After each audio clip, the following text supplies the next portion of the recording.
Assalamualaikum warahmatullahi wabarakatuh. Salam jumpa dengan channel bt.com. Salam sejahtera buat kita semua. Bagaimana kabar Anda di mana saja, di rumah, di sekolah maupun di tempat-tempat lain? Semoga Anda dalam keadaan sehat selalu. Amin. Dalam perjumpaan kita pada waktu ini, saya akan menerangkan tentang materi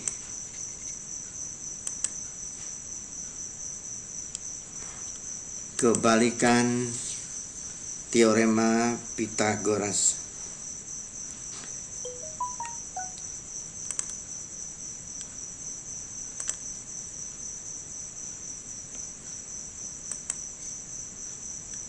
Ada teorema Pythagoras, ada juga kebalikannya. Sebelum menginjak ke materi utama, kita harus tahu dulu tujuan pembelajaran kita.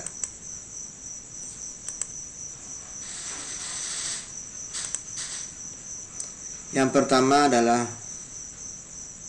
tentunya menyebutkan kebalikan teorema Pythagoras. Yang kedua, diharapkan Anda nanti di akhir pembelajaran bisa menunjukkan sudut siku-siku segitiga jika kebalikan teorema Pythagorasnya diketahui. Yang ketiga, diharapkan Anda bisa menunjukkan segitiga siku-siku atau bukan jika ukuran ketiga sisinya diketahui. Dan yang terakhir adalah diharapkan Anda bisa menyelesaikan soal-soal yang berhubungan dengan teorema Pythagoras.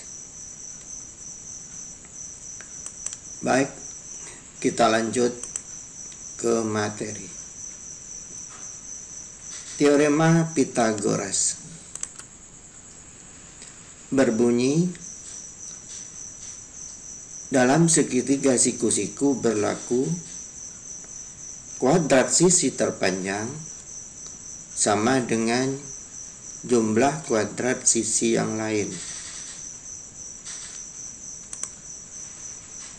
Sedangkan jika dibalik atau kebalikan teorema Pythagoras,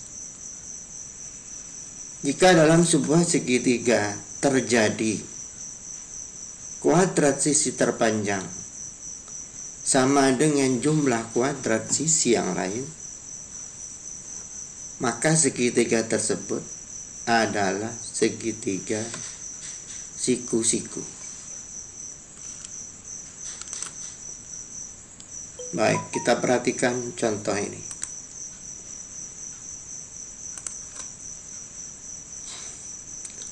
Suatu segitiga dengan panjang ketiga sisinya berturut-turut 17 cm, 25 cm, dan 38 cm. Apakah segitiga tersebut siku-siku? Baik, mari kita bahas. Misal sisi terpanjang adalah sisi C. Maka C adalah 38, A17 dan B25. Di sini urutan memang tidak pakem ya, tidak baku. Di sini cuma dimisalkan aja sisi yang terpanjang disebut sisi C. Cuman sebaiknya diurut. Kalau sisi C yang terpanjang, maka B agak panjang dan yang A adalah yang paling pendek, untuk memudahkan kita belajar. Baik, maka C kuadrat sama dengan 38 kuadrat sama dengan 1444. Kita cek sisi A dan sisi B.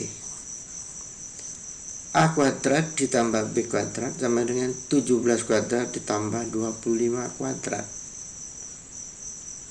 17 kuadrat 289 ditambah 25 kuadrat sama dengan 625. Jika ini dijumlahkan sama dengan 914. Coba kita perhatikan di sini, ternyata jumlah A kuadrat dan B kuadrat tidak sama dengan hasil kuadrat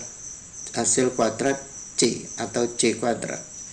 Di sini C kuadrat 1444, sedangkan jumlah A kuadrat dan B kuadrat adalah 914.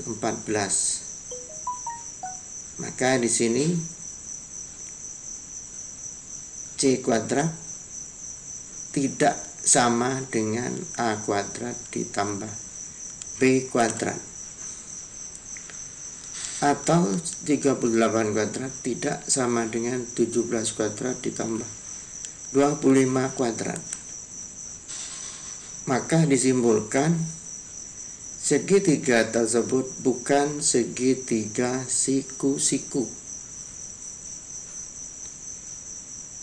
Berhubung C kuadrat lebih dari A kuadrat ditambah B kuadrat, atau kuadrat dari C lebih besar daripada jumlah kuadrat sisi yang lain, maka segitiga tersebut tergolong segitiga tumpul. Nanti akan dijelaskan syarat-syarat segitiga tumpul dan lancip. Baik, kita lanjut. Soal nomor 2. Diketahui sebuah segitiga panjang sisi-sisinya berturut-turut adalah 15, 20, dan 25. Di sini satuan dalam sentimeter. Apakah segitiga tersebut segitiga siku-siku? Baik, mari kita bahas. Misalkan sisi terpanjang adalah C. Maka C sama dengan 25, A 15, dan B 20. C kuadrat sama dengan 25 kuadrat sama dengan 625. A kuadrat ditambah B kuadrat sama dengan 15 kuadrat ditambah 20 kuadrat sama dengan 225 ditambah 400 sama dengan 625. Di sini jumlah A kuadrat dan B kuadrat adalah 625.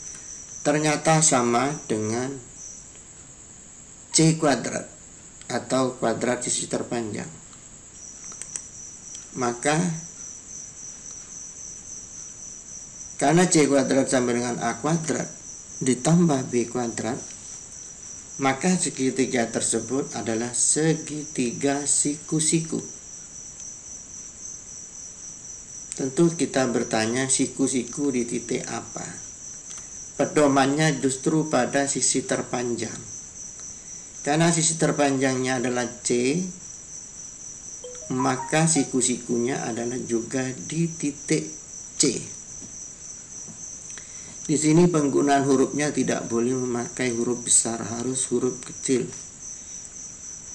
Karena nama sisi itu kalau menggunakan satu huruf harus huruf kecil. Nanti akan dijelaskan yang dimaksud sisi C itu apa, sisi A apa, dan sisi B apa.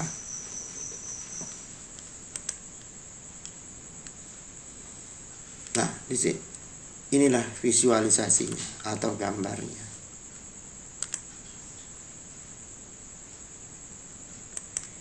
Sebagai catatan, yang pertama adalah jika A kuadrat sama dengan B kuadrat ditambah C kuadrat, maka segitiga tersebut siku-siku di titik A. Berarti ini titik A, bukan C. Karena ini saya jadikan pusat perhatian adalah sudut siku-sikunya. Yang kedua, jika B kuadrat sama dengan A kuadrat ditambah C kuadrat, maka segitiga tersebut siku-siku di titik B. Dan yang ketiga, nah ini seperti tadi, C kuadrat sama dengan A kuadrat ditambah B kuadrat, maka segitiga tersebut siku-siku di titik C. Persis seperti ini gambarnya.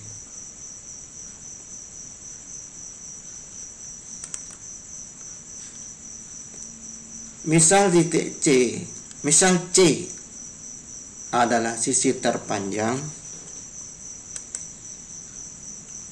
maka berlaku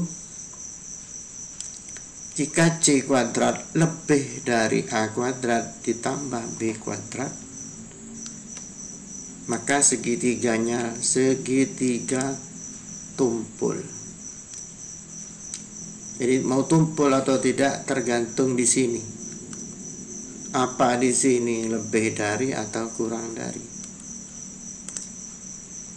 Dan yang kelima, jika C kuadrat kurang dari A kuadrat ditambah B kuadrat, maka segitiga tersebut adalah segitiga lancip.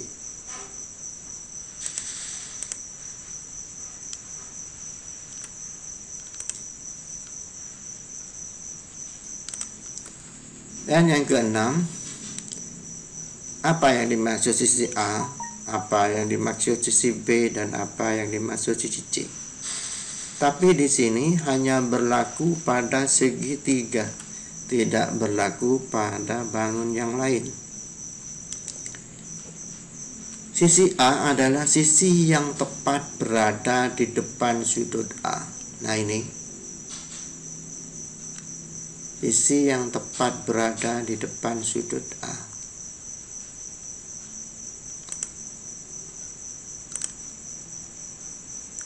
Sisi B adalah sisi yang tepat berada di depan sudut B. Sisi yang ada di depan sudut B disebut sisi B. Ini harus huruf kecil, nggak boleh huruf besar. Kalau huruf besar itu adalah nama titik. Kalau huruf kecil, satu huruf, itu nama garis. Dan yang ke-8, sisi C adalah sisi yang tepat berada di depan sudut C.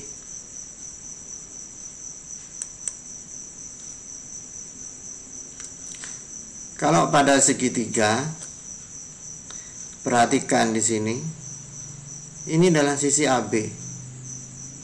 Yang tidak ada adalah huruf C. Berarti kata lain dari sisi AB adalah sisi C. Demikian ini sisi BC, yang tidak ada adalah huruf A, berarti sisi BC sama dengan sisi A. Dan sisi AB, sisi AC, karena yang tidak ada adalah huruf B-nya, maka sisi AC sama dengan sisi B. Ingat, ini hanya berlaku pada segitiga. Selanjutnya, cara memberi nama garis. Itu ada dua macam. Yang pertama, dengan dua huruf besar. Seperti contoh di atas ini.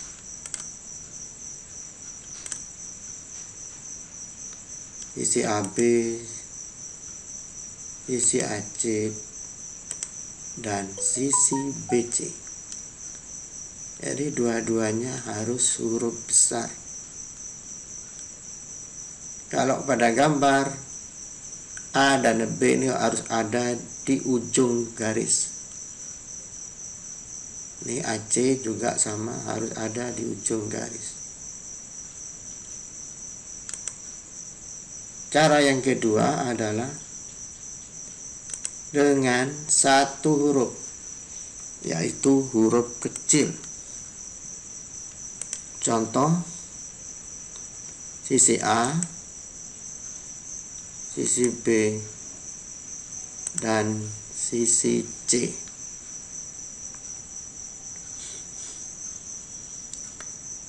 Sebelum kami akhiri pembahasan tentang kebalikan teorema Pythagoras ini, mohon kepada pemirsa dimanapun Anda berada untuk mendukung channel ini, karena bagaimanapun juga tanpa dukungan Anda tentunya channel ini tidak akan berkembang. Mohon dukungannya dengan cara ketik atau tekan tombol like, tekan tombol subscribe, dan kalau perlu Anda bagikan video ini kepada teman-teman Anda.